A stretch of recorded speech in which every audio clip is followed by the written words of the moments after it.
start here. Okay.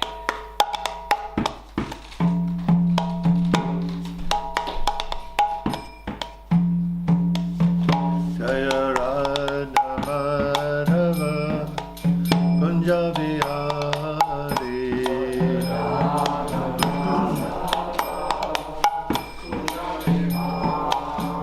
Jaya Radha Madhava Kunja Bihari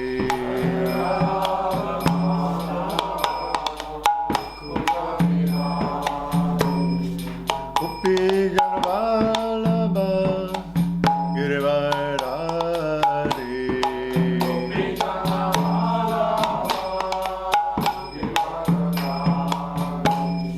Gopi Janvalabha Girivarari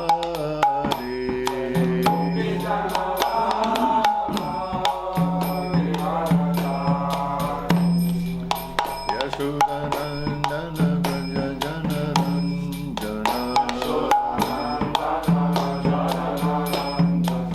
Yashodanandana Braja Janarandana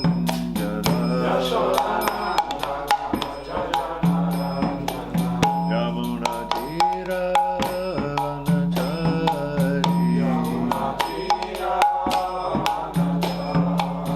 Yamuna Tira Vanachari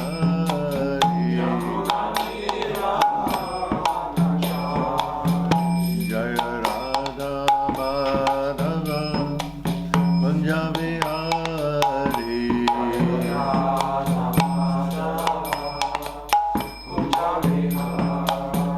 Jaya Radha Madhava Kunja Bihari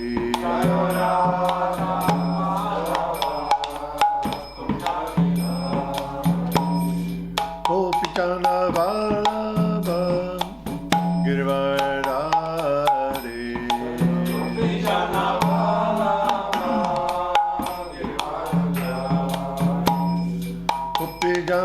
Vallabha Girivarari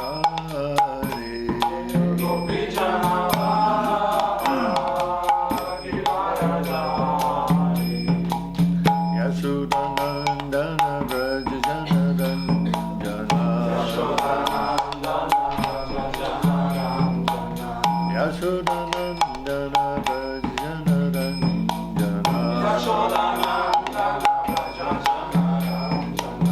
Yamuna Tira Vanachari Yamuna Tira Vanachari Jaya Radha Madhava Kunja Bihari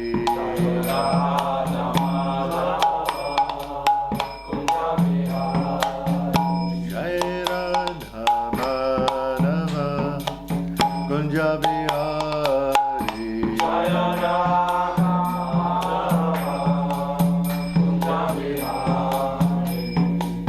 Hare Krishna Hare Krishna Krishna Krishna Hare Hare Hare Rama Hare Rama Rama Rama Hare Hare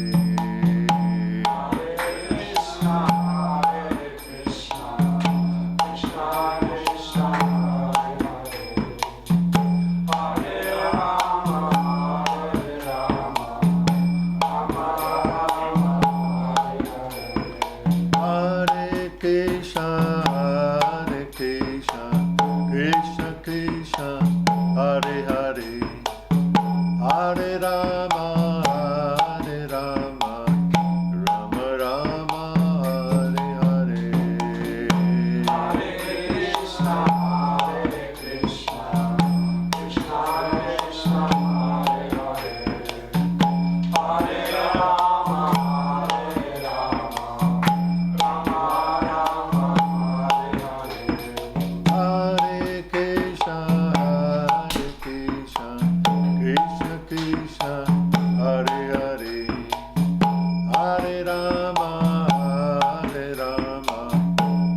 Sripad Paramahamsa Paravajakacharya Tarasat Shri Srimad Sarangai Sesi Bhaktivedanta Swami Srila Prabhupada Ki Ananta Koti Vaishnavanda Ki Nama Acharya Srila Hardas Thakur Ki Brahmsakusa Krishna Chaitanya Prabhu Nityananda Shri Advaita Gadadhar Srivasadi Gaura Bhaktivedanta Ki Shri Shri Radhagovinda Gop Gopinath Shyamakanda Radhakanda Giri Govardhan Ki Vindavadam Ki Shri Mai Purnamadeep Dam Ki Yamanamaya Ki Gangamaya Ki Bhakti Devi Ki Samveda Bhaktivedanta Ki Tulsi Maharani Ki Shri Gaurnitai Ki Shri Shri Radhagovinda Ki Harinam Sankirtan Ki, Sankirtan Yagya Ki, Nitai Gaur Premanandi. All glories to the Samal devotees, all glories to the Samal devotees, all glories to the Samal devotees. All glories to Shri Guru and Shri Gauranga.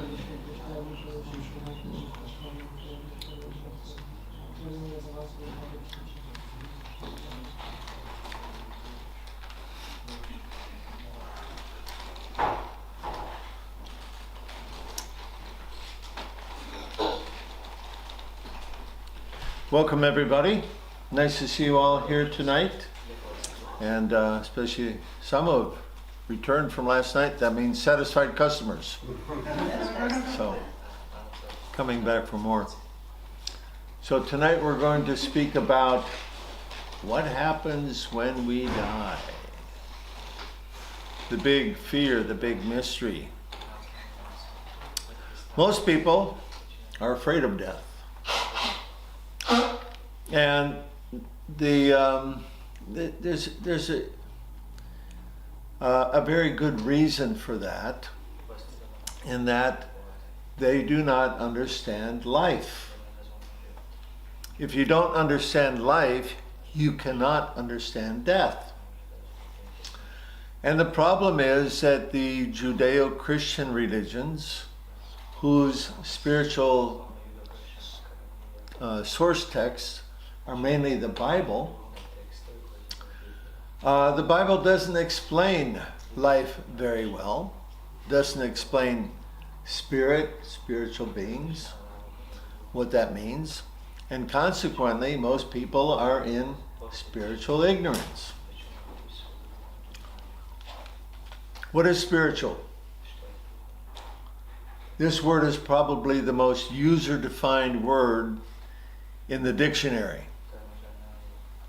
I once did a survey asking people at a multiple choice quiz, and they could check off all the things that they thought were spiritual. So I put on the list God, church, the Bible, scripture, candles, sunset, sitting in front of a fire on a rainy day reading a good book, sex, of course, a whole bunch of different things like that. And to my surprise, and not so much to my surprise, every one of those boxes got ticked equally. Why? Because what is spiritual? Whatever makes us feel good, right? And that's what most people think of as spiritual. If it makes me feel good, it's spiritual. The Vedas have a very different definition, however, of what is spiritual. And that's explained in a very wonderful way in the Bhagavad Gita. How many of you have read Bhagavad Gita as it is? Okay, good. All right. You all know that. You can pass the quiz, right? What is spiritual? Anybody? Come on. You read the Bhagavad Gita. What's spiritual? The second chapter states what is spiritual. I'm a little hard to hear. In the second chapter of Bhagavad Gita, Yeah. it is stated what is spirit. Okay, so what is it? What is spiritual? This is That which is eternal. Achinta, the spirit is achinta, transcendental. Okay. Consciousness of Krishna. Let's start with a general definition. The general definition of spiritual is anything that's connected with God. Right? Like we were explaining last night, Bhakti Yoga teaches us how to turn any ordinary activity into a spiritual activity. How? By connecting it with God. Thinking, I'm sweeping the floor, let me be thinking, let me do this nicely to please Krishna. Your floor sweeping then becomes a spiritual activity. So that's a general definition of spiritual. Now, let's consider the more specific qualities of spiritual, or let's say spiritual energy. Somebody can tell what they are? What are the qualities of a spiritual being? Satchidananda, eternal. Sat, Chit, full of knowledge. And Ananda, full of bliss. So these are the qualities of spiritual. There's more qualities. Anyone? Compassion, tolerance, all the various emotions are concomitant with what? With the spiritual energy, who is a person. Right? Inanimate things do not have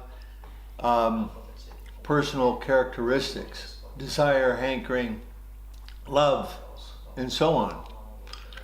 But spiritual beings do. Because why? That's their nature. So, this gives us a basic understanding of life. Let's say, the essential part of life. Perhaps we could put a light on over here somewhere. You would rather use this light because this light is not properly done. Oh, Is it okay like this? you gonna give me a halo? Yeah.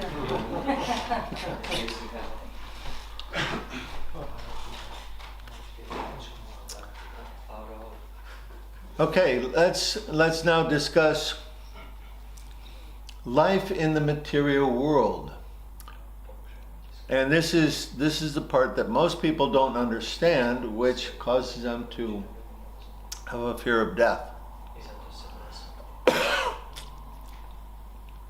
The material world is a combination of matter and spirit.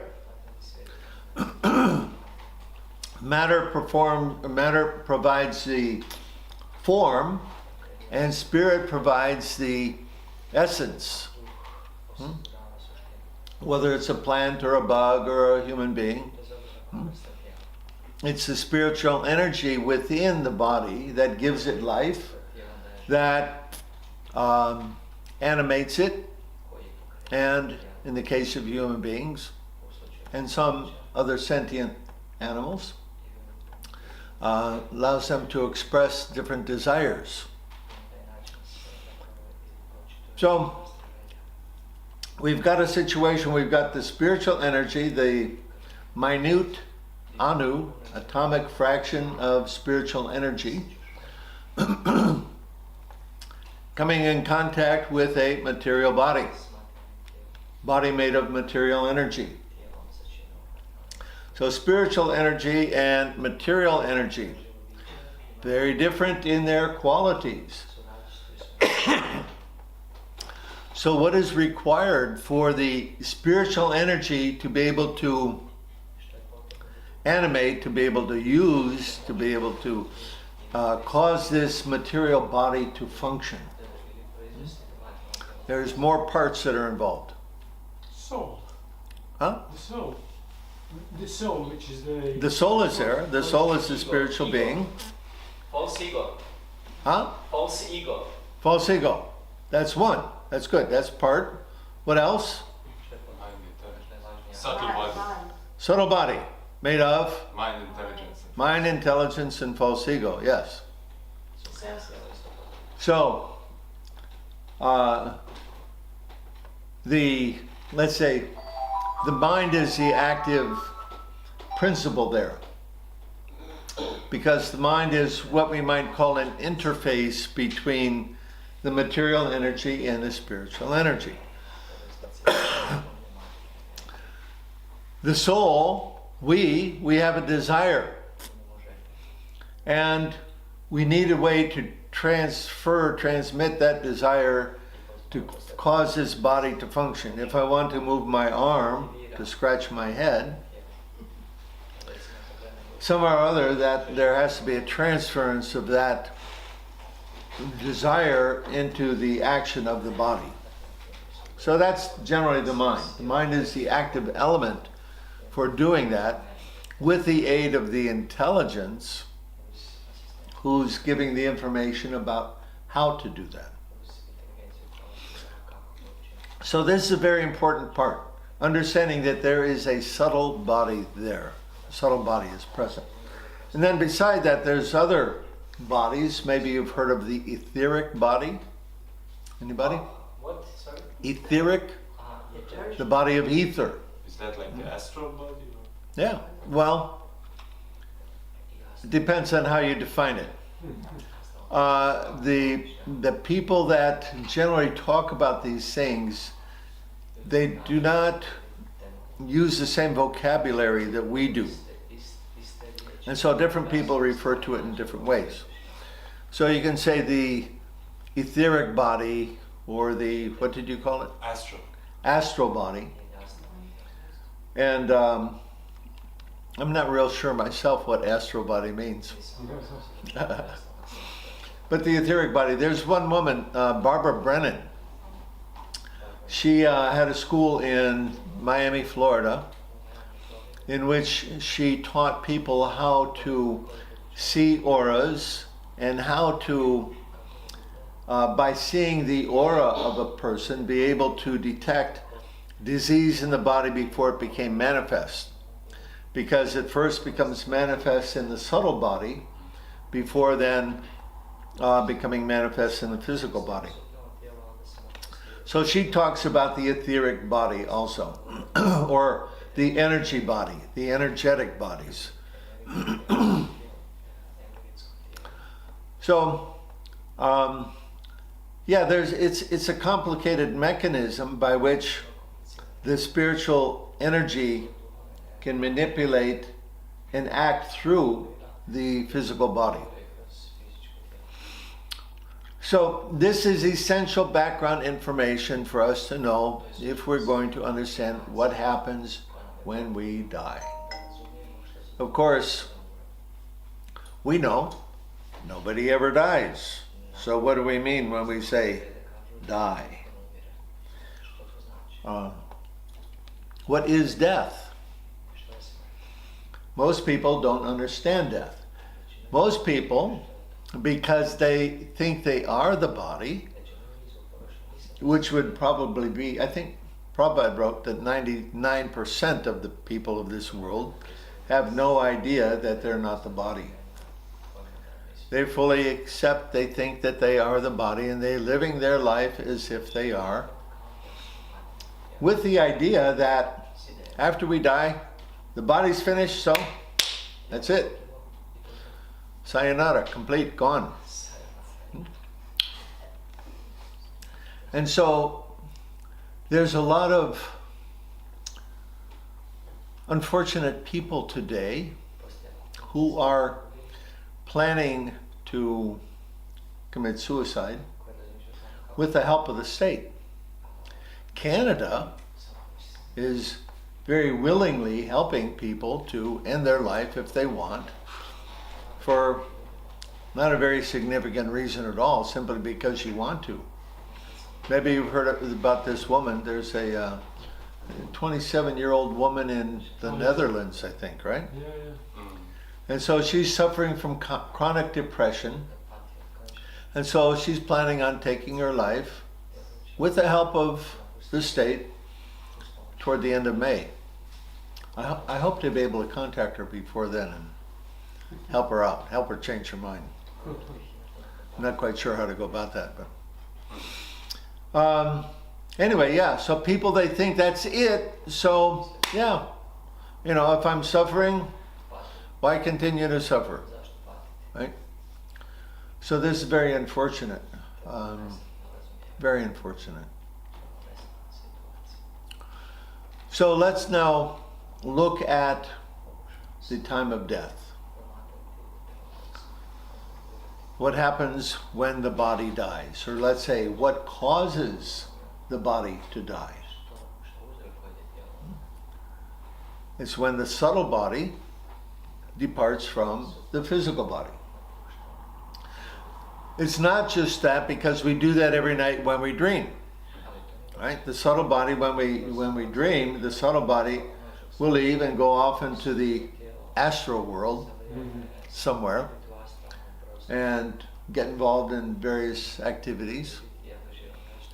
But there's a cord of subtle energy that's connecting us to the body. However, when the death of the physical body occurs, that cord is severed. And so there we are in our subtle body. Now where are we? Another name for the subtle body is the mental body. And where do we go? We go to the mental realm. The mental realm is where we go. And what is that mental realm? Now this involves a little bit of Sankhya philosophy or philosophical speculation.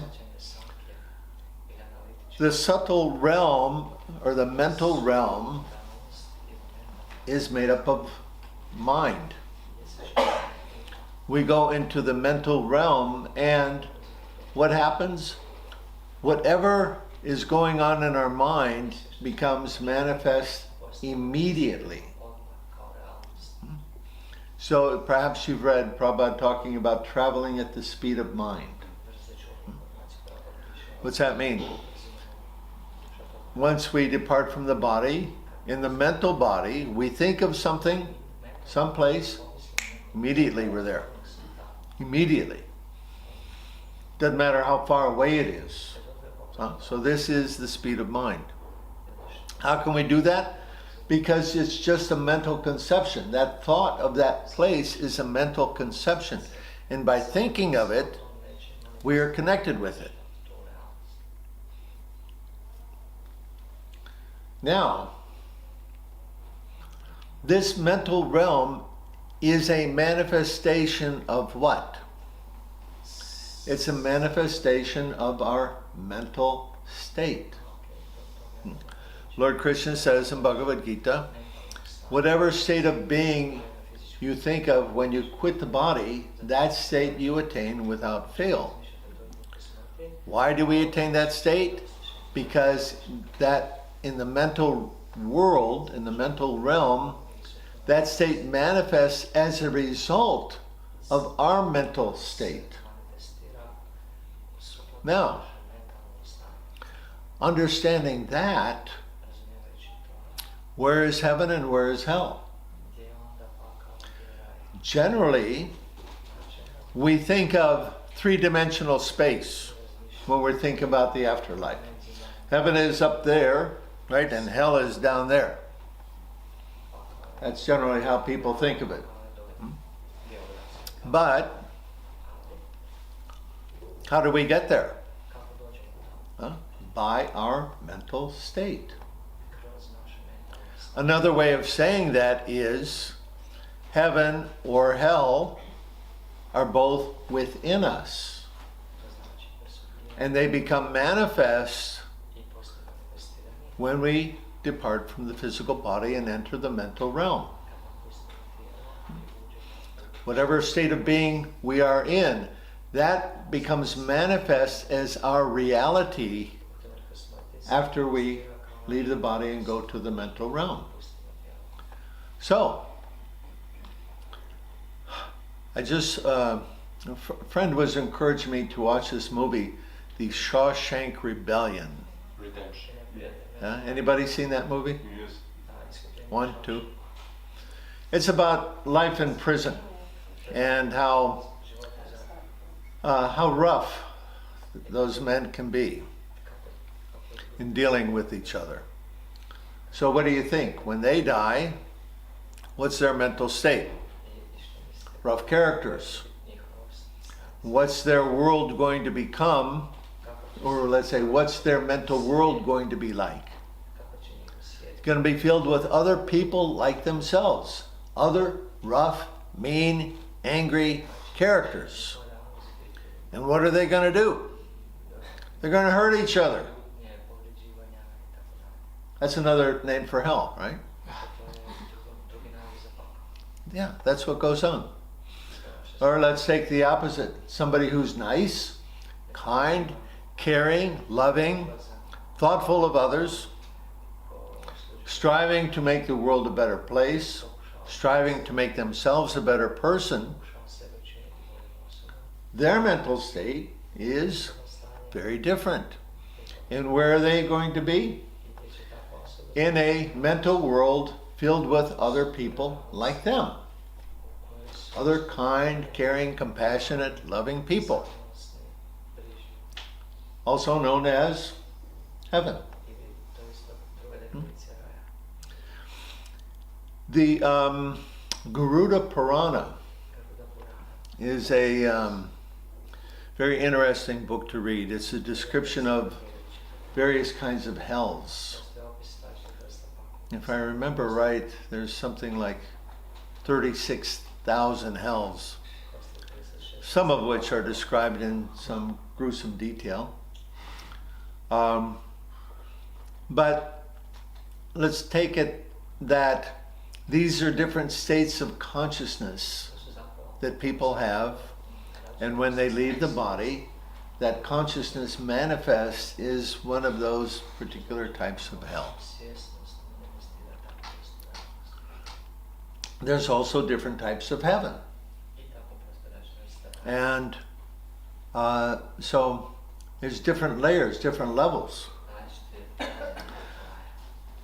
Now, here's where our philosophical speculation kind of ends.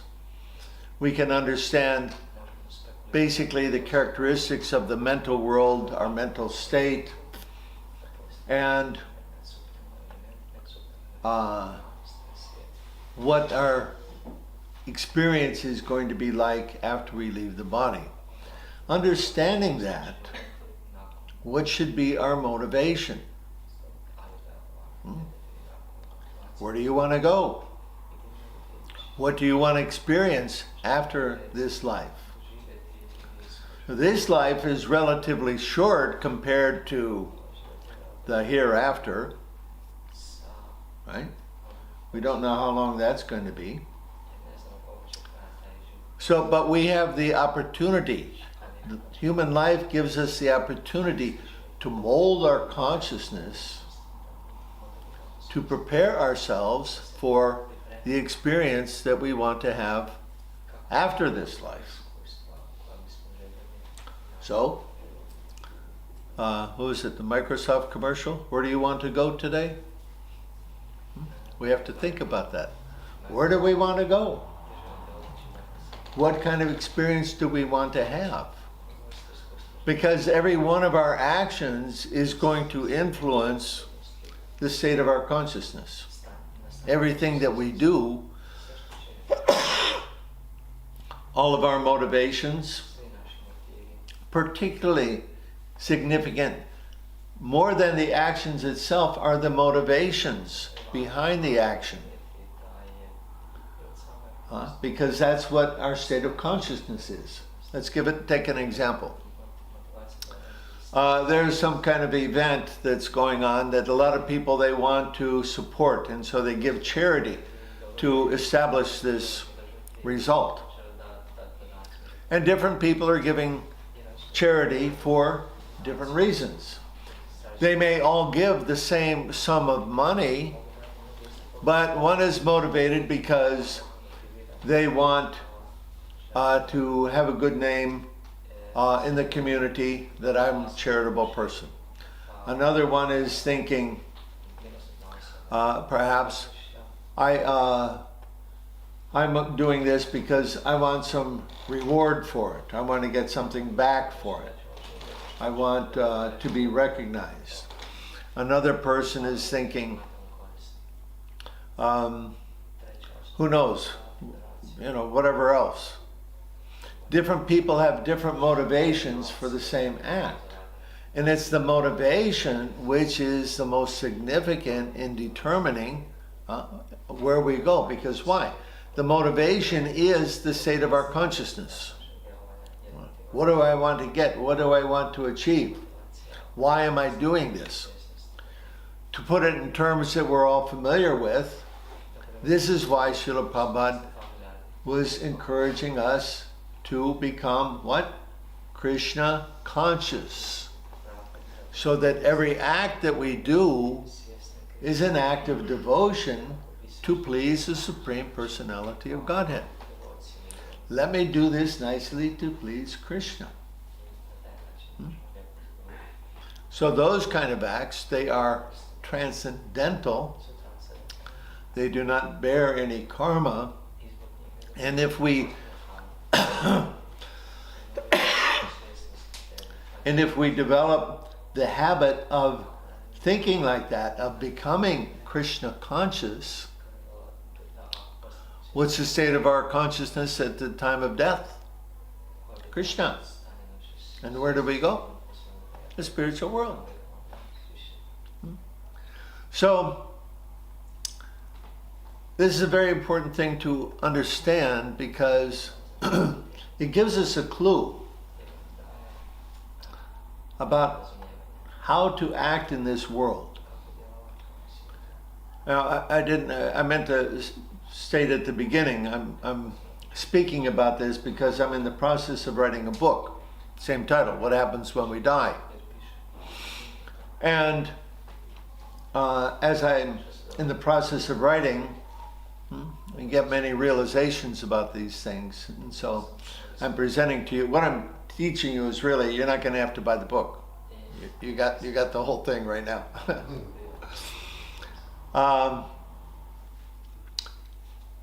But it's caused me to really understand that particularly for myself, and what I want to convey in the book, is how are we going to live our lives understanding that what we do is going to give us a particular result at the end of life. So it's given me a lot of realization about that. And this is what I hope to convey in the book. Now there's others who have written about what happens after life. Maybe some of you might be familiar with Emanuel Swedenborg. No? He was a 19th century, what would you say, clairvoyant. He had the ability to travel into the mental world and observe heaven, observe hell, observe the state of consciousness of people who were there and so on. And he wrote a number of very interesting books, which are all, if I remember right, they're all available for free online. Emmanuel, what did you say the name? Emmanuel? The name is Emmanuel? Swedenborg. Sweddenborg.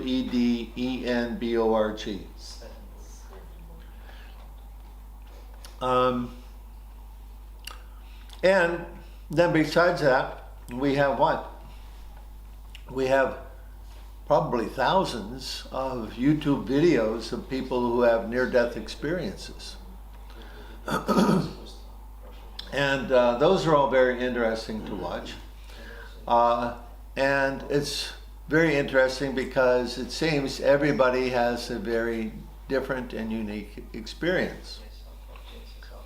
And some people are brave enough to admit that in their near-death experience, they didn't go up there, they went down there, and what that was like.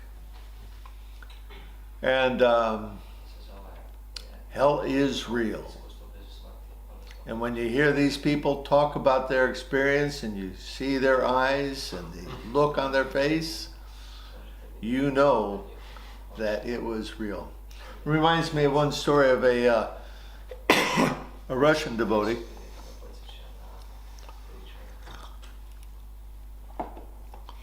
This fellow was he was a bad boy. He wasn't this. He was I don't know, got in a fight or got beat up or something like that. Was in the hospital, up on the 7th floor. This is before he became a devotee. So he's in the hospital and he sees the Yamadutas coming for him, and he's freaking out, running away from them. And where's he go? He runs out the window. 7 floors up. A splat. So the Yamadutas snatch him. They drag him through hell on the way to see Yamaraj.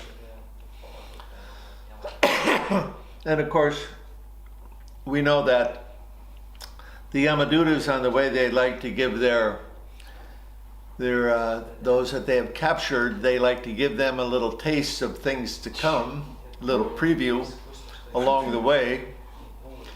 And so this fellow, by the time he gets to Yamaraj, he's like completely freaked out. And he's pleading with Yamaraj, please, I'll do anything. Let me go back, let me go back. And Yamaraj is saying, sorry, you're in, your time is done. Please, I'll do anything. I'll become a monk. So Yamaraj shows him a picture of a Christian monk. A monk like this? No, not like that. He shows him a picture of a Hare Krishna monk. A monk like this? Yeah, I'll become one of those. Okay, you can go back. So he goes back into his body. They scrape up his body from the ground. He's got, every bone is broken or something like that. So when he gets back into the hospital, he refuses all pain medication. And the doctors and nurses are saying, how can you tolerate the pain? And he says, this is nothing. You don't know what pain is. So true to his word, right? He understood that what he's facing if he doesn't keep his word. So he goes and he becomes a Hare Krishna monk. And he would go out on book distribution with the 5th canto. And he'd show people the pictures. You see this? This is real. Please take this book and read it. So, yeah, hell is real. What else? So it's a little bit different. We like to think for the Hare Krishna devotees, for us, after all, we're trying to come closer to God in our devotional practice. And can we make it all the way? Can we do that? I want to read you a, every year for Srila Prabhupada's Vyasa Puja, his disciples get to send an offering to what's called the Prabhupada Tributes book.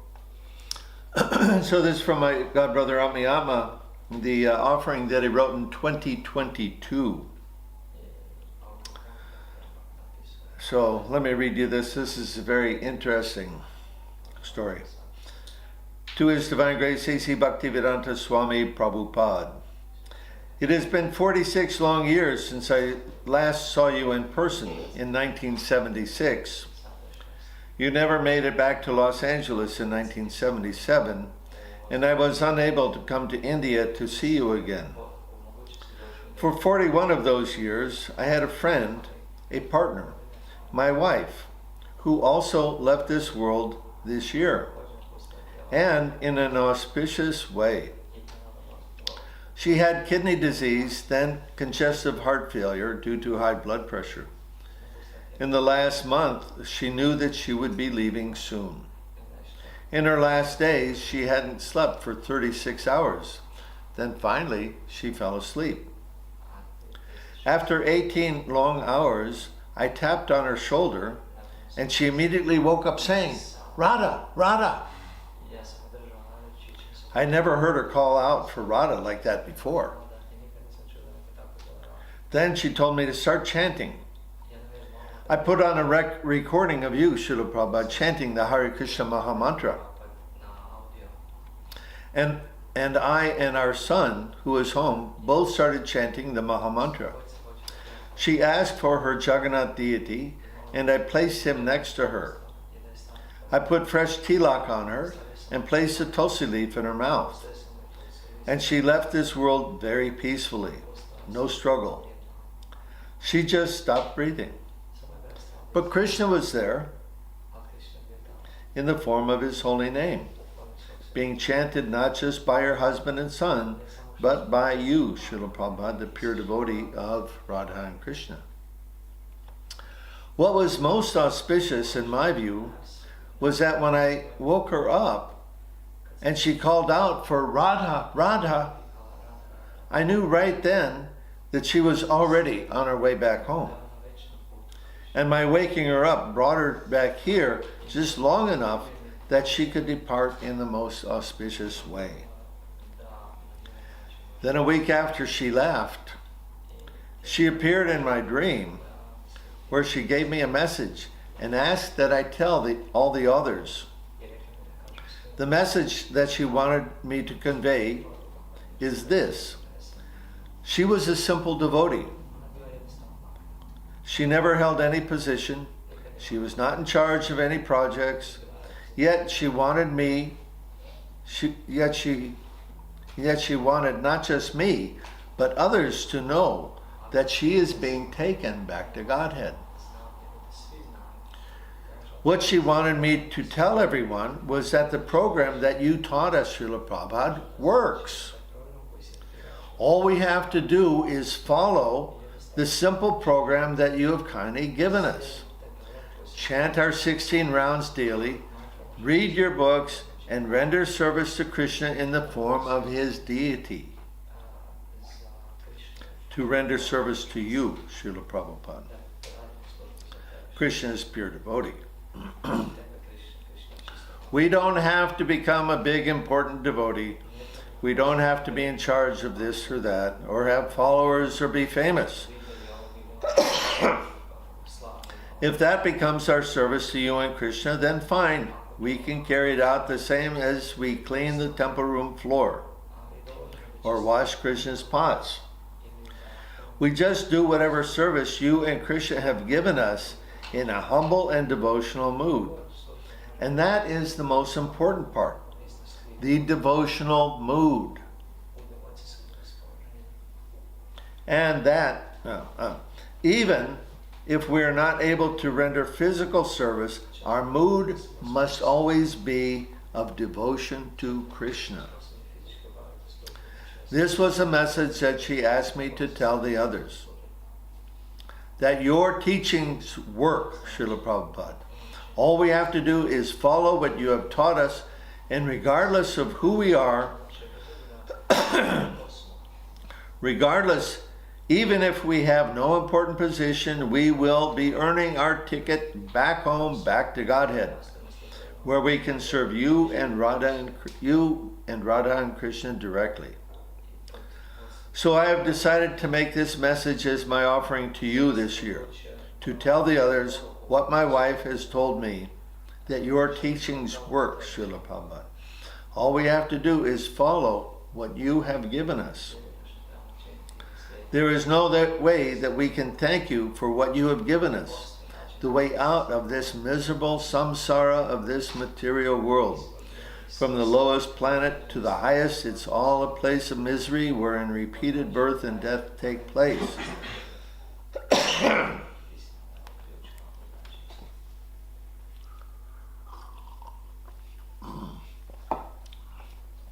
We are now bound up.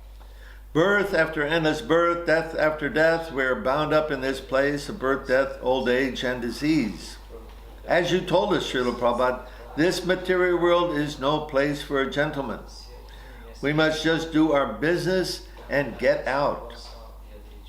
And you have shown us the path. You have given us the map. Your teachings and books shed the full brilliance of 1,000 suns lighting up the path. All we have to do is follow you. Follow what you have taught us, and our great escape from the endless cycle of birth and death is guaranteed. Even for us small, unimportant, common devotees who have no important social position, your teachings work for everyone. Thank you very much. Aspiring to become your worthy and humble servant, Atma Das, ACBSP. Initiation 1973, December, LA, USA. What do you think? Are you inspired now to chant 16 rounds every day? I hope so. I mean, this is very significant. It was very wonderful to read. Now, I'll give you a little contrast to this. Does it necessarily mean that if we do that mechanically, that we will go back to Godhead? What did he say? Our mood is what's most important. Let me contrast that with a purport from Bhagavad Gita. This is chapter 9, text number 12. Translation. Those who are thus bewildered are attracted by demonic and atheistic views. In that deluded condition, their hopes for liberation, their fruitive activities, and their culture of knowledge are all defeated. Purport. There are many devotees, who assume themselves to be in Krishna consciousness and devotional service, but at heart do not accept the Supreme Personality of Godhead Krishna as the absolute truth. For them, the fruit of devotional service, going back to Godhead, will never be tasted. Yikes. Many devotees who assume themselves to be in devotional service. So, there's a big contrast here between these two, isn't it? What's the difference? The mood. Yeah. The consciousness. What are we doing? Okay, we put on a dhoti or a sari, and we still act like the nasty persons that we were before we changed our clothes. You might know some devotees like that. We won't name any names. Maybe we've run into a few. It's not for us to say who is going to go back to Godhead or not. That's not our place to judge. But this is for us, not for us to judge them or anybody else, but to look at ourselves and to make sure that we are not these ones who are assuming ourselves to be devotees in Krishna consciousness, who will never go back home, back to Godhead. So we have to keep this in mind. It's not external. It's not what the body is doing. It's not how the body is dressed or how the tilak looks. Right? It's not how we wave our hand when we do the arti or fan the deities. Those things are... Krishna, what's he want? He wants our love. He wants to feel the mood. He's in our heart. And he knows exactly what our mood, our consciousness is when we are performing our devotional service, what our motivation is. Why are we doing what we are doing? What's our goal of life? What conclusion do we want? So, it's very important for us to be introspective, to examine ourselves, to make sure that we have a look at ourselves often and see exactly what's going on up here, what's going through the mind as we go through our lives. So, I'll stop there. For any questions, comments?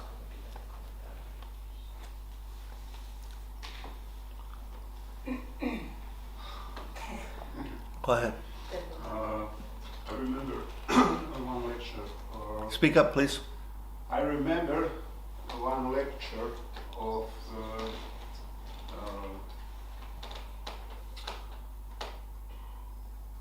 duhovni ratnik, kako mi Spiritual warrior, Bhakti Tirtha. She spoke or dream, and she said he is dreaming the left body, and Yamaduta is coming, and take him in bodily. took away. Take away from the Yamaraj. And he is protesting and ask Yamaraj, what I'm doing here. I'm a good disciple for my spiritual master, and I'm also spiritual master, and my disciple is Zadovoli. Satisfied with me, and my service. I service him. I give him so many nice book, and this and this and this. And Yamaraj listened all this, and it's finished. Asked him, yeah, I know, you doing all this, I know, but tell me, do you do it all this for Krishna or for yourself? In this moment, is wake up. That's a nice warning. Did he say that in the book that he changed his attitude and started doing everything for Krishna? No. When he listened this question, his wake up momentarily. Was it a real dream that he had? Yeah, Okay. Spoke as your real dream. Okay. But he said when he listened this question,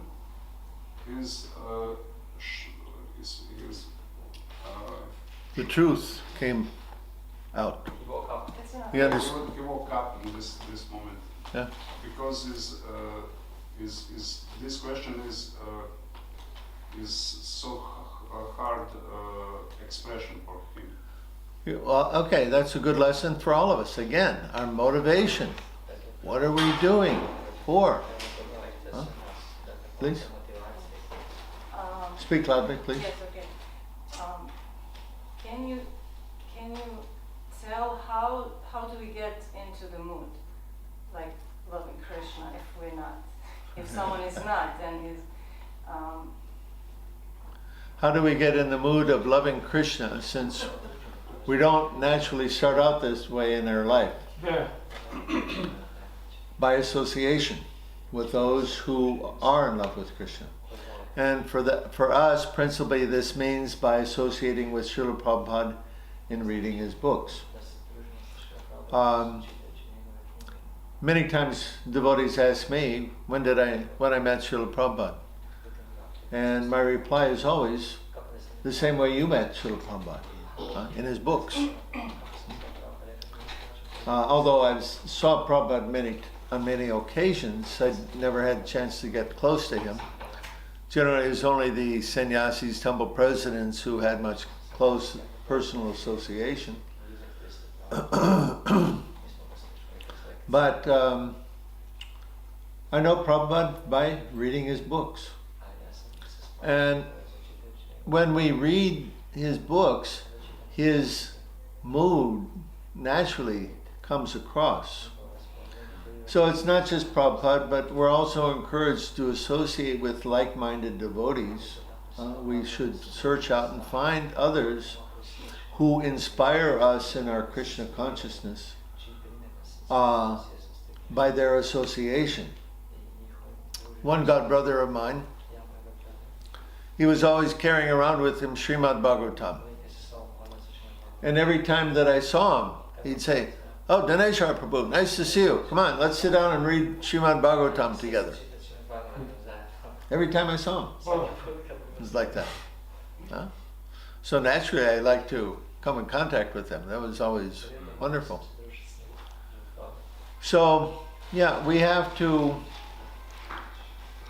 find a way to have that association of those persons who are expressing that love.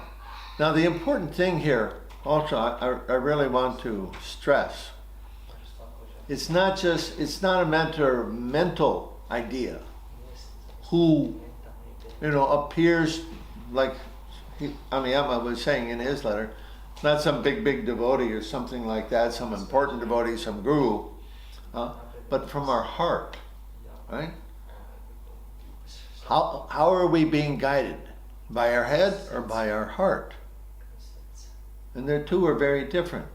The head is generally doing things on the basis of some material distinction.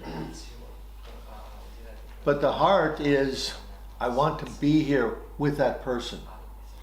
I feel good in their association. So we must let our heart be our guide and not worry about what the head is saying. Why? Because Krishna, of course, is in the heart. He's our best friend, the super soul. He's giving us guidance. He's there to satisfy our desires. Oh, you had a desire for this thing. Go here, go there, do this. So, Krishna is helping us. So what is our desire? And this is another thing we can be introspective about, is our desires. If we look and see what our desires are there, or are there no desires yet? Right? As we become more and more pure, the desires, they dwindle, they go away. Well, especially the material desires. So, and then if we see that our desires, we're not desiring so much transcendence, to be in association with devotees, to be doing devotional service, then at that time we should use our head to figure out how we're going to do that, how we're going to get that association. Of course, today it's a very impersonal world, and a lot of association goes on online. There's many groups of devotees, they come together and they chop it together over what's up, right?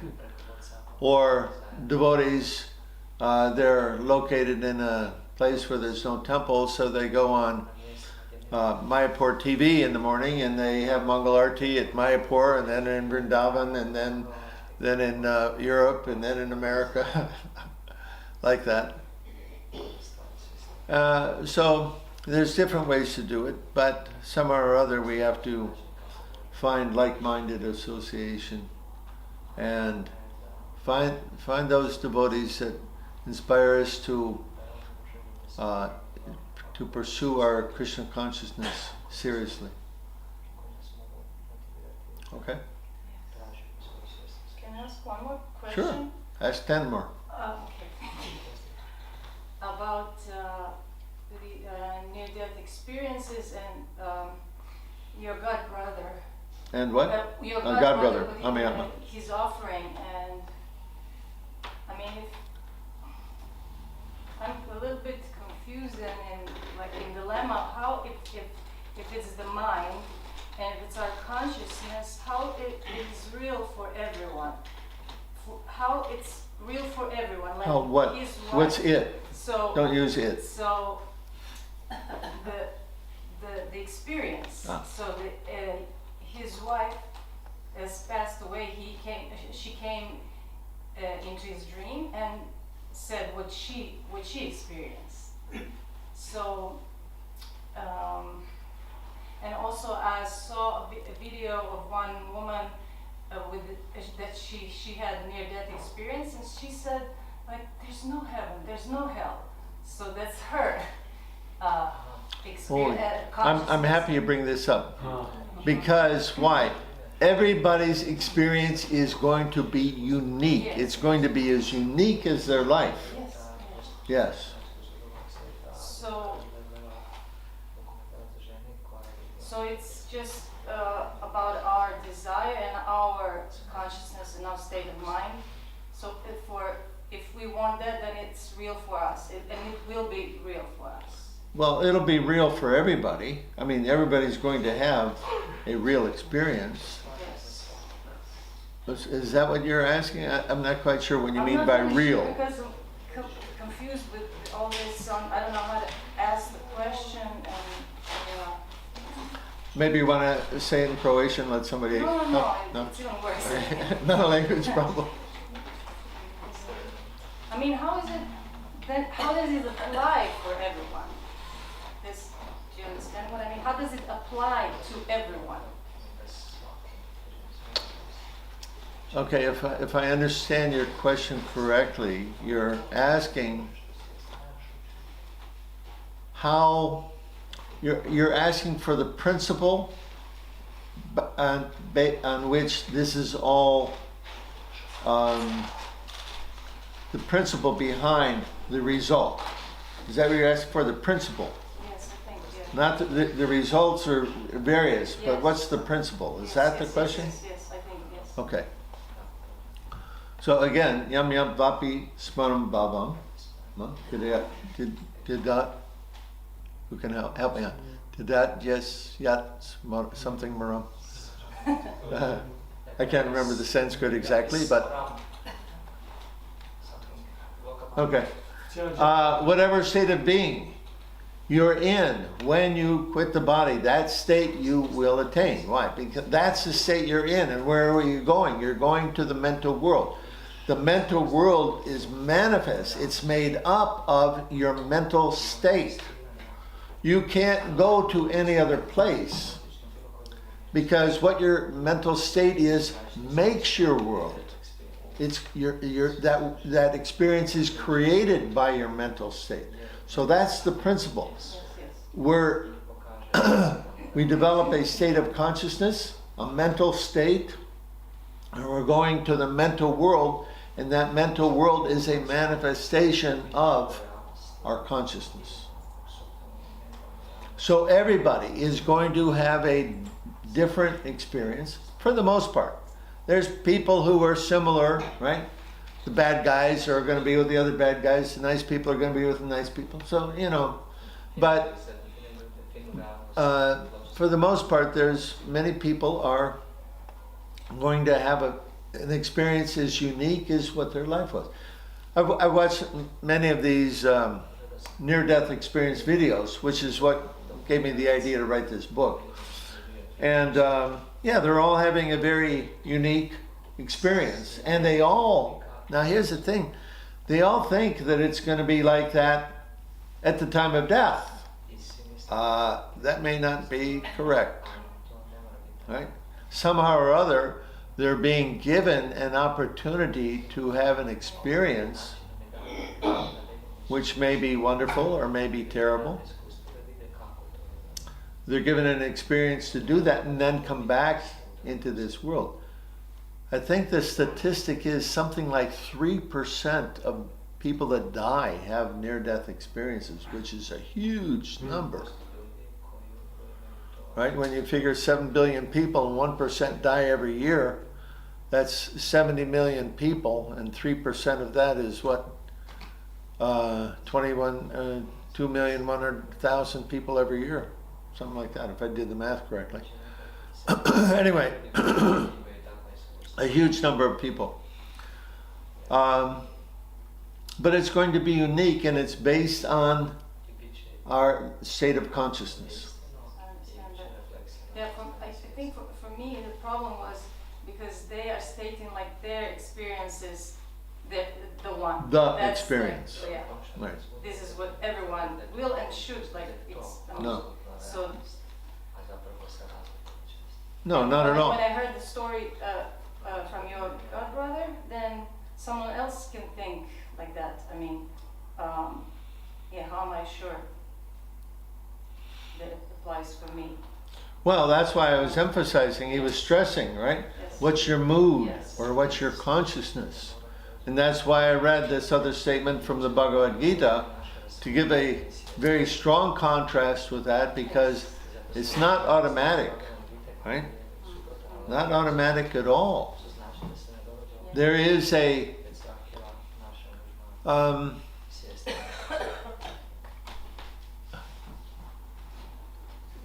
why, again, our motivation, why are we doing what we're doing? What do we want to get from it? That's the most important thing. Are we doing it to please Krishna? That's the question. And if not, that's what we should train ourselves to do. And as I say that, I'm speaking to myself too, because I'm not always in that consciousness either. And it's extremely important. How do we develop that? Again, Bhakti Yoga, the yoga of devotion, so that every act is an act of devotion. Cleaning the house, sweeping the floor. Sweeping the floor. How am I doing it? Am I doing it mindlessly, or am I doing it to please Krishna? Let's try to remember, put a sticker on the bathroom mirror or something. Do this to please Krishna. Shaving to please Krishna. Bathing to please Krishna. Whatever, yeah, everything. Let me do this nicely to please Krishna. What are they doing in the spiritual world? Okay, we want to go to the spiritual world, okay? And so the saying is, we should all live in Vrindavan. And if we can't live there physically, we should live there mentally. So, what's going on in Vrindavan? What do you think they're thinking? What are the cowherd boys thinking as soon as they wake up? Oh, I'm going to be with Krishna. What are the girls thinking as soon as they wake up? When am I going to see Krishna? Yeah. Yes. The cowherd boys, they even cannot wait for sunrise. They walk several times during the night in anticipation to see Krishna. Yeah. Yeah. So that's the consciousness. If we're going to live in Vrindavan mentally, that's a consciousness we should develop. We can practice that. When am I going to get to see Krishna?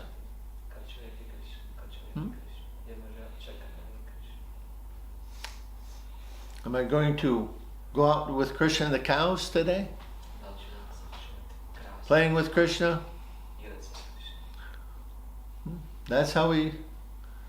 now there's some literature to read that helps us to understand how to develop that mood.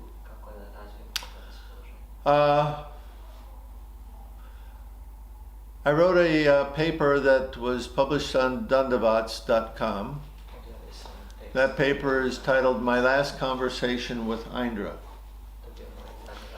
So everybody knows who Indra was? Okay.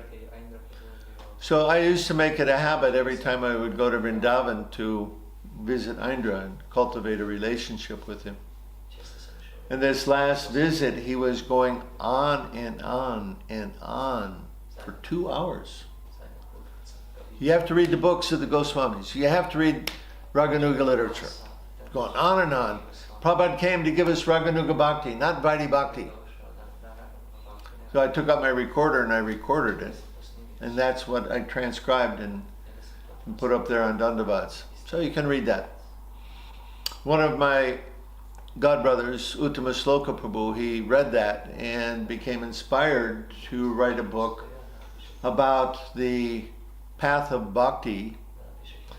And that book is called Understanding and Realization of Your Spiritual Nature, which is available as a PDF free online. And I recommend everybody to read that book because he goes through the process of bhakti yoga from beginning of Vaidhi Bhakti. But Vaidhi Bhakti is not the end. Vaidhi Bhakti is simply to purify us, to become free from anartha nirvritti, the unwanted dirty things from the heart, come to the stage of nishtha, steadiness in devotional service, where we're automatically, spontaneously attracted to activities of devotion. From that point then, we can begin to read the works of the Goswamis. And if you're at that stage, I think one of the beginning books or early easiest books to read in that regard is Govinda Lilamrita. But you have to judge yourself and see, because what? If you still have the enjoying consciousness, I'm trying to enjoy this world, stay away from the Raganuga literature because you do not want to try to be the enjoyer of Krishna's pastimes. Krishna's the enjoyer. We're the servant, and that's how we have to enter in. That's a mood that we have to enter into those pastimes. Otherwise, we make a mess of our spiritual life. But Uttama Sloka does a very good job explaining this, which is why I recommend that book. You can search it online, it's a free download. Understanding and Realization of Your Spiritual Identity, Uttama Sloka Das.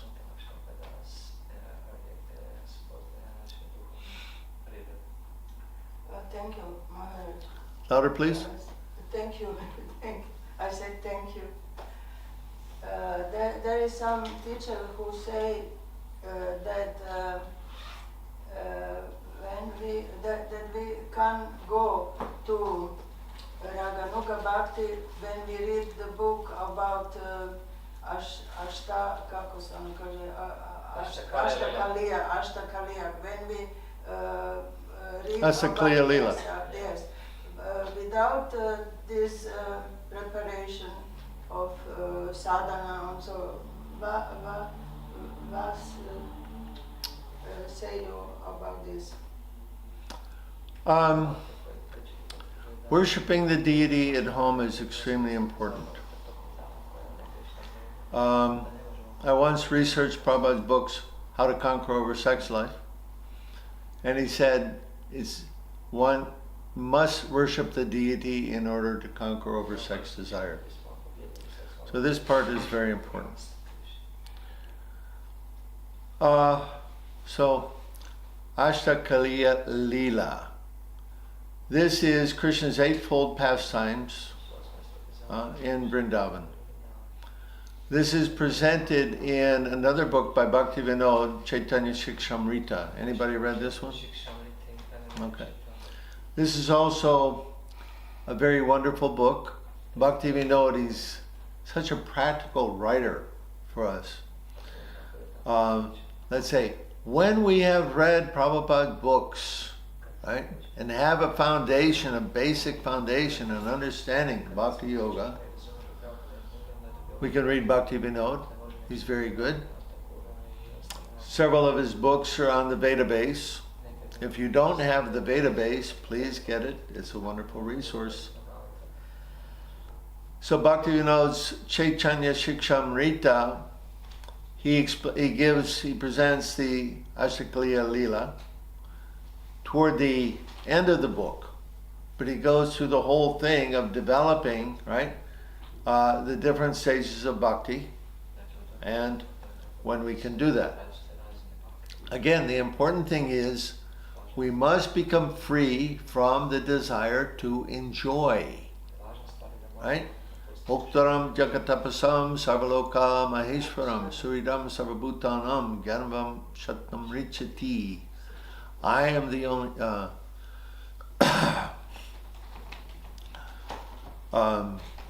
Krishna is the supreme enjoyer, the supreme proprietor, and the dearmost friend of everyone. If we have the desire to be the enjoyer, if we're still trying to be the enjoyer or the proprietor or the dearmost friend of others, we may fall into the category of those devotees who assume themselves to be in Krishna consciousness but will never go back to Godhead. So, again, it's very important to become conscious of our consciousness. What's going on up here? Take a look at what we're thinking, what's going through our mind, and chastise ourselves, right? Bhakti Vinod, or was it Bhakti Siddhanta, right? Beat your mind with a shoe in the morning and a stick at night. A broom, whatever. I've done that, it works. Thank you. Mm-hmm. I think also. Yeah. This is my... Yeah, there's, again, these, I'm mentioning these two books because they're very good as guidebooks to help us enter into that, okay? But we have to be careful about becoming sahaja, taking it cheaply. Huh? Sahaja means what? I'm enjoying Krishna's pastimes. Bad idea. Don't want to do that. That'll wreak havoc in our spiritual life if we do.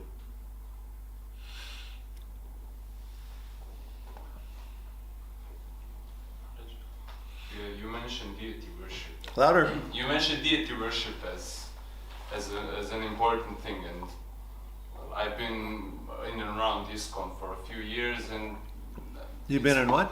in and around ISKCON and devotees in ISKCON, and I've never really. Mostly it's like for initiated devotees, deity worship. And somewhat recently, I heard that it's actually something that beginners should do. So could you talk a little about that? Sure. There's formal deity worship in the temple. The standard used to be that one would have 2 initiations to be able to properly worship the deities. That was the standard also for Gaur Nitai. However, Gaur Nitai can be worshipped simply by chanting Hare Krishna. When I'm mentioning deity worship, I mean to have your deities in your home. You should have deity in your house, whether it's a painting of Panchatattva, Gaur Nitai deities, Radha Krishna. Radha Krishna's, Prabhupada cautioned us about that. And Prabhupada also cautioned us that you don't keep these forms in your house without worshiping them. Very important. They're not, the murti of Krishna is not there as a decoration for your house. If you have the murti, then you should worship him.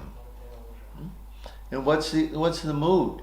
The mood is, if I don't feed Krishna, he's going to be hungry. I have to take care of Krishna. I have to give him his bath. Right? That's the mood that we want to develop. Let me do this cooking for Krishna's pleasure. Does Krishna like pizza? Some say. Maybe.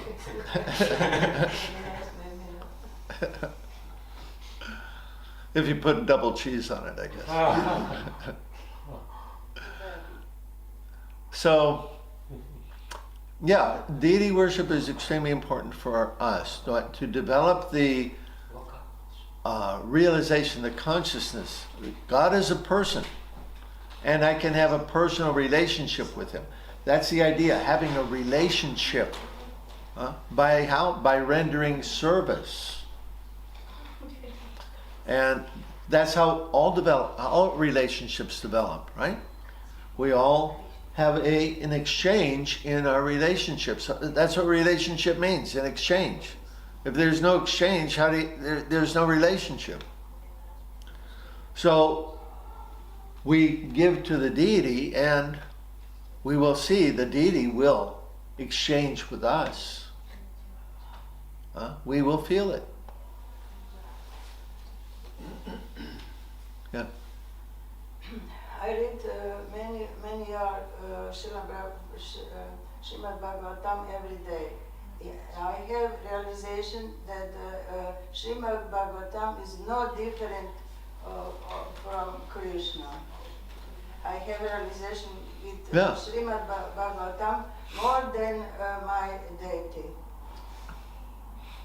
But I don't love all time Krishna. I have materialistic desire.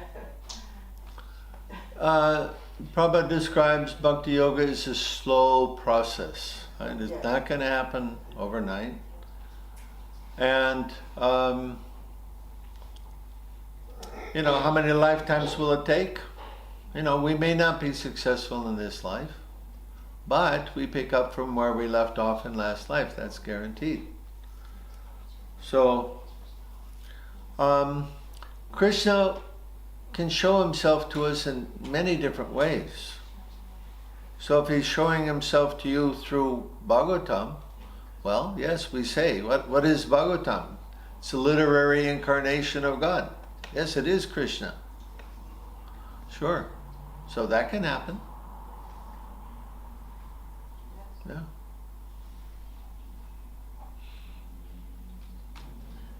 You mentioned how we should kick our mind with a shoe and whip it with a stick. So I'm just curious if you can maybe give us some examples. Some good shoes. Yeah. I get particularly mad at my mind when it wants to think of sex life. That's when I take out a stick and I put a nail in it. And and I just, how Bhima, there was some person was coming to try to connect with Draupadi, and he was waiting and hiding, right? And he beat the guy into a pulp of massive stuff. So that's I beat my mind into a shape like that. I see. It works. So it's like a form of meditation that you're doing. Yeah, it's just it's a mental thing. Yeah. I understand. Thank you. Yeah. Good luck with that. Thank you. I'll do it.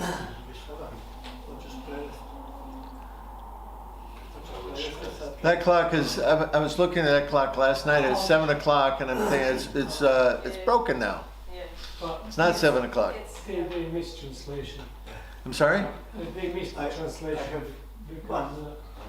Sure. Yeah. Tomorrow. Ne, ono hoće postaviti pitanje pa da ti prevediš.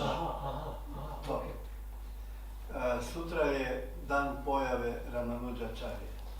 Tomorrow is appearance day. Yes, right. Yeah. He's my on je moja jako velika inspiracija. On I Yamunacharya. He and Yamunacharya are my very big inspiration in my spiritual life. I to je bilo prije 1000 godina. It was 1,000 years ago. 1,000? 1,000 years ago, yeah. What was 1,000 years ago? Oh, when Ramanuja's appearance, yes. I kad sam bio u Širangamu, došao sam samadhi, sa darshan. When I came to Srirangam, I visited Samadhi of Sri Ramanujacharya and had darshan with him. I dobio sam poruke od njega. So I got some messages from Ramanujacharya himself. I kada čitam ovu knjigu Život Ramanujacharya i sam život, dinamika, odnos sa Yamunacharyom, sa inspiracijom i kakvi su bili odnosi među važnjama, kako su slali jedan drugome, ovo uči kod ovog, ono uči kod onoga. Taj odnos kakav ima Ramanujacharya. Now,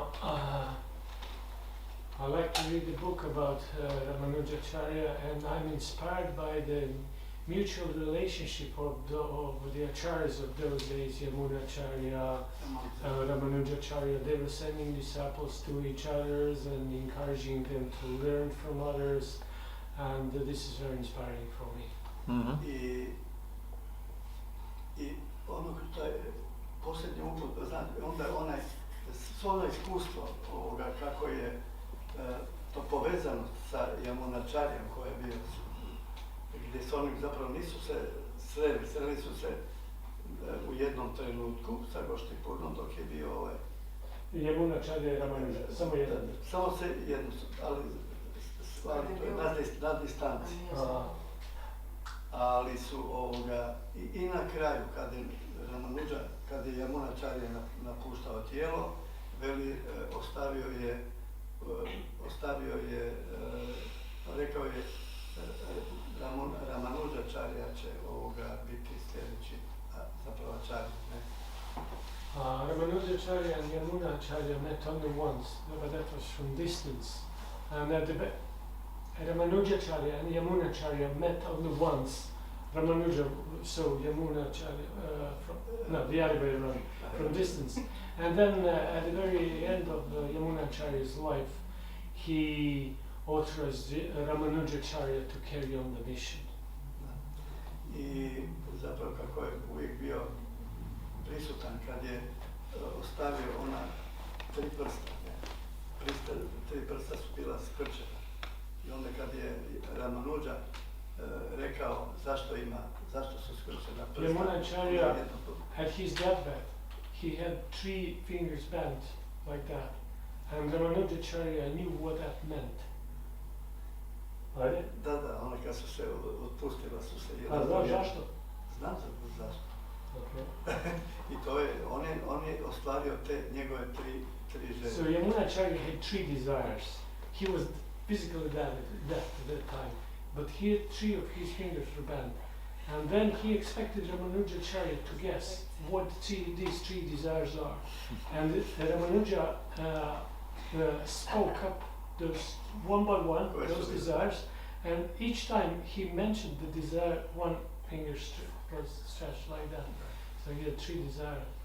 I zanimljive su upute. Yamunacharya kad je dao, znači na kraju kad je dao upute svojim učenicima, Ramanuja. Yamunacharya kad je dao upute svojim učenicima, kad on nastavi, rekao je točno što treba napraviti, rekao je to, ono što treba slijediti, a na kraju ako sve to nema, da treba naći osobu čistog srca i družiti se sa njom.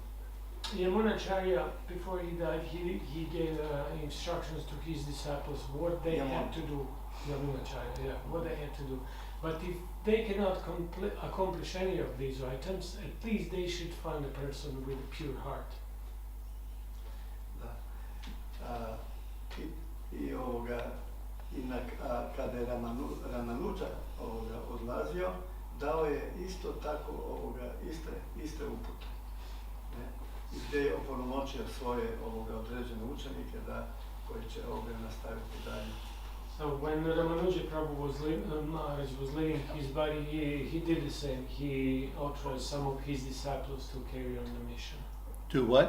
To carry on the mission, to preach. Da.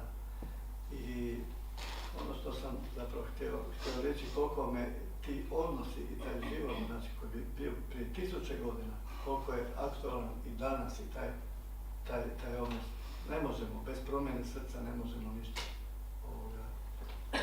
I'm very much moved with this relationship between the acharyas from those days. It was 1,000 years ago, but it's applicable even in nowadays. And without change of the heart, we won't be able to make any progress.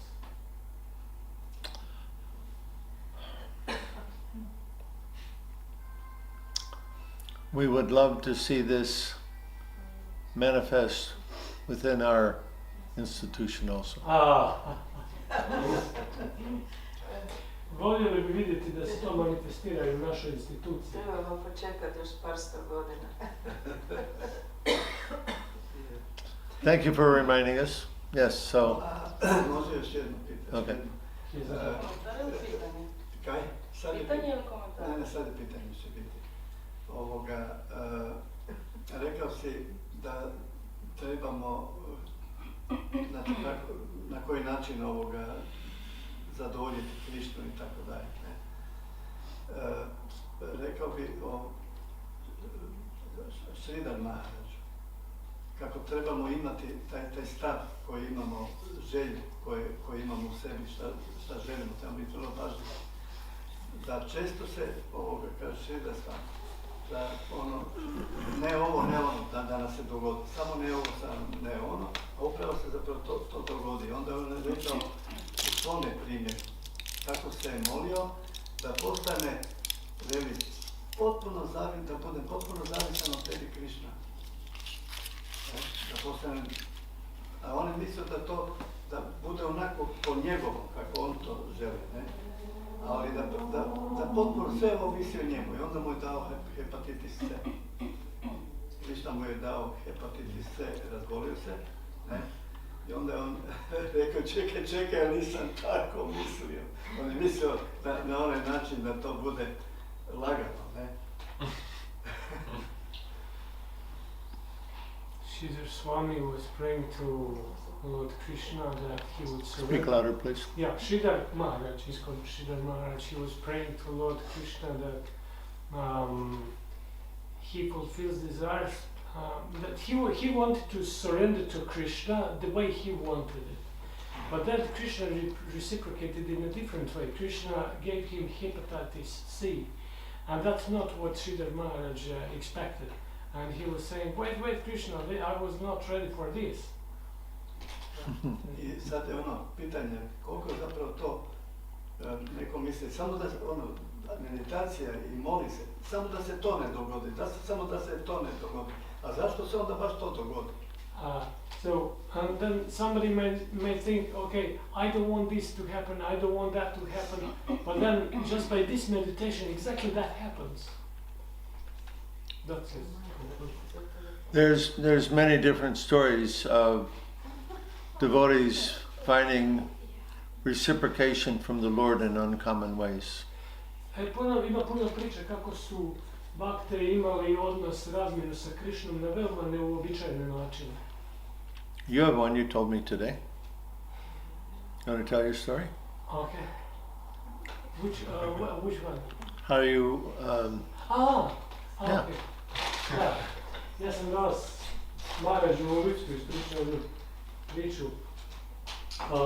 Kad sam bio 1991. godine u Indiji, prvi puta ulizao me majmun tu u Vrindavanu i tad sam bio ljut, bio sam mlad bakta, 3 godine tako Bhakti jogi i mislio sam zašto se sad to meni dogodilo, zašto mi je to Krišna pripremio u Vrindavanu. I onda kad smo se vratili, još je bila Jugoslavija pred raspadom, završio sam u bolnici i nezarazno hepatitis dobija i došla je vojna policija u međuvremenu kod moji roditelja, pitali su gdje je Vladimir, trebamo ga u Vukovar sam trebao ići. U vojsku. U vojsku, da, jer to je stvaranje Hrvatske armije, to je bilo u začetku. I oni su rekli da oni u bolnici i onda su došli provjeriti jer sam ja u bolnici i onda su vidjeli da ja ležim na zaraznom i onda su samo odmahnuli i otišli. Ali da nije bilo ugriza tog majmuna... Vi ste više tražili. Sad se dobio odgovor zašto ti je Krišna to ne... Ja, on je mi poslao. Jesi bili dalje ljuti ili onda vi si prestao A ne, onda sam shvatio Krišnu poruku. Bio sam zahvalan, jel? Kaže se, Krišna samo dao tebi ovisi, onda hepatitis C. But there, actually, I'll tell you also, there's a continuation of the story. Louder. There's a continuation. That's not louder. Even louder. There's something more that I didn't tell you. There were 3 of us together in Seva Kunji. One devotee from Serbia, myself from Croatia, and one devotee from Bosnia. So, devotee from Serbia and myself, 2 of us, we were bitten by a monkey, but not devotee from Bosnia. And then some years later, after the war, I met that devotee from Serbia, and I asked him, "Oh, where have you been? I haven't seen you for many years." And he told me, "You wouldn't believe it. You would believe me what happened to me. You remember when we were bitten by a monkey? I ended up in the hospital, and the Serbian army came to me, and they wanted to send me to Vukovar." So we would have been shooting each other. So za one koji nisu razumijeli, 3 smo bili tada na Seva Kunji u Vrindavanu, jedan baka iz Srbije, ja i jedan baka iz Bosne. I ovog iz Srbije i mene ugriza majmun. I onda vratili smo se u Jugoslaviju, svako u svojoj kući, i nakon par godina nakon rata ja sretnem ovog iz Srbije, Vađanaku, ne znam da li znaš. I pitam ga kako, daj se bre čoveče, nismo se vidjeli godinama. I kaže on, nećeš vjerovati šta je bilo. Kaže, zbog onog ugriza majmuna završio sam u bolnici, došla je srpska vojska, a htjeli su da me pošalju u Vukovar. I onda bi se mi gledali preko Niša, da mi, eto, Krišna napravi aranžman. Ista stvar. Okay, I remembered one more story that I'd like to convey, and then we'll end. This is a near-death experience of a devotee, Mataji, from Kazakhstan. Želim vam ispričati priču o jednoj Mataji iz Kazahstana koja je imala iskustvo blisko smrti. And she became ill. She was in Mayapur, I think. She became ill, very ill, and she went to a hospital in Calcutta. Bila je tada u Mayapuru i postala veoma bolesna, pa su je poslali u Kalkutu u bolnicu. And she was in a lot of pain, and she said, "Why are you crying?" There's a Muslim nurse who told her, "Why are you crying like that? Just chant Hare Krishna." So, tamo u bolnici u Kalkuti bila je velikim govorima, a sestra koja je brinula o njoj bila je muslimanka koja je rekla, šta se bojiš, ovo mantra je Hare Krishna. So it became very difficult for her. She wanted, she could feel that her life was ending. She wanted to chant, but her physical condition was she couldn't chant the Mahamantra. Za tu Mataji je bilo veoma teško da mantra Hare Krishna Mahamantra, ona je htjela, ali zbog fizičkih ograničenja ona nije mogla. So she left the body, and then she was chastising herself. "Oh, I failed the final test. I couldn't chant Hare Krishna at the end of life." I onda ona napustila tijelo i grdila je samu sebe. Napustila sam tijelo, nisam mantrala Hare Krishna na kraju života. So she was beating herself up like this, but then in a distance she saw Jagannath, Baladev, and Subhadra. I ona se tako tukla samu sebe i u udaljini vidjela Jagannath, Baladev i Subhadru. And she had been worshipping Jagannath deities for a long time. A ona je obožavala Jagannathe božanstva dugo vremena. So Jagannath came close to her. The others stayed at the distance. Jagannath came close, and he developed a more human-like form, but it was still very much Jagannath. I Jagannath se približio, prišao je bliže. On je bio Jagannath, ali nekako poprimio ljudski oblik. And then Jagannath gave her a life review. Kako je review? Jagannath je dao pregled njenog života. And she said Jagannath showed her all of the devotional activities she had performed in her life. I Jagannath je dao da se prisjeti svih devocijskih aktivnosti koje ona izvršila u svom životu. And how pleased he was by that. I kako je on bio zadovoljan time. She was expecting that she was going to see some of the nonsense things that she had done, or some of the mistakes that she made, or people that she had hurt, but she didn't see any of that. All Jagannath showed her was the devotional service that she had done. Dakle, Jagannath je dao da ona vidi u viziji sve te stvari. Ona mislila sad će mi Jagannath dati da vidim sve greške što sam napravila, sve gluposti što sam napravila, osobe koje sam uvredila, ali ne, Jagannath je bio zahvalan i pokazao je samo one dobre stvari.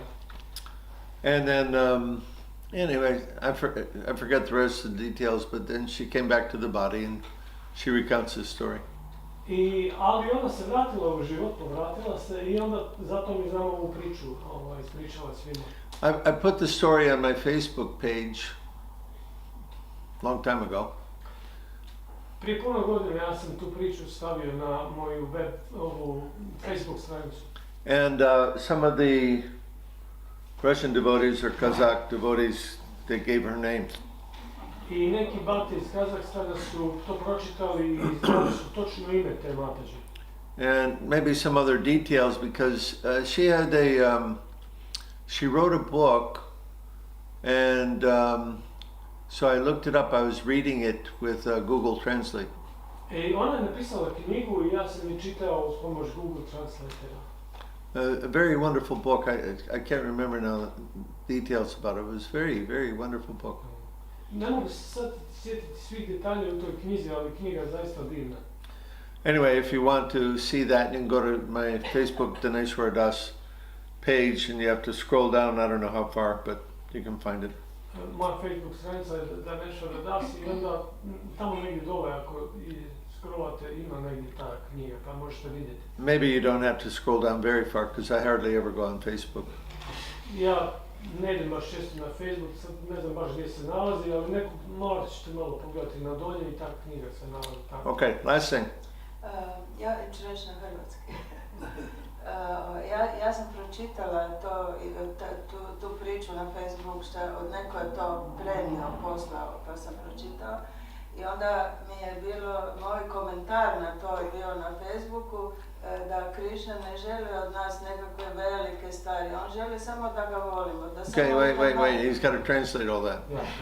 I read the very same story on Facebook. Yeah. And then I commented on that Krishna doesn't expect from us to do some great things. He expects us to do some simple things. With love. Yeah.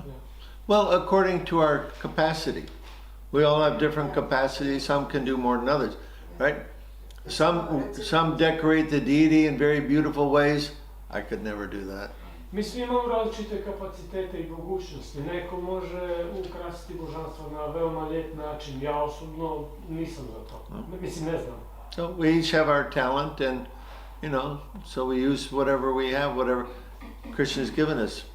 Mi koristimo svoje talente koje god nam ih je Krishna dao. Devotees would ask Prabhupada, what can I do for Krishna? And Prabhupada's reply was, what do you like to do? Do what you like to do for Krishna. Bhakti su pitali Prabhupada, što da radimo za Krishnu? On im je odgovorio, učinite ono što znate I volite. Okay, I think we should end there. It's getting late. Thank you all for your association, for coming. What are we're here tomorrow night also? Yeah. And what are we going to talk about? Mantra and Oh, mantra. Oh, yeah. Kirtan. Good, mantra and kirtan. It's kirtan tomorrow night. Yeah, that'll be fun. Introduction to mantra, something like that. Yeah. No, I've got I give one of my standing classes that I give everywhere I travel is about chanting japa. I'll speak Jedna about od that. mojih lekcija koje ja volim predavanje koje ja volim davati kad putujem je o mantranju na džapi, Hare Krishna mantri. Okay, hope to see you then. Thank you very much. Srila Prabhupada ki jai. Dhanesvara das ki jai. Ja baš imam samo jednu malu najavu prije nego što se raziđemo. Kao Dhanesvara Maharaj je došao prije 2 dana. Bićemo u Hrvatskoj do kraja mjeseca I bit će onako malo putovanja. Pa eto, ako hoćete pomoći za putne troškove, evo ja prodajem ove knjige, naravno imam ih još tu, evo samo ukratko da predstavim naslove. Ovo, da, ne prodaje, to je za donaciju, nema fiksne cijene, koliko god imaš.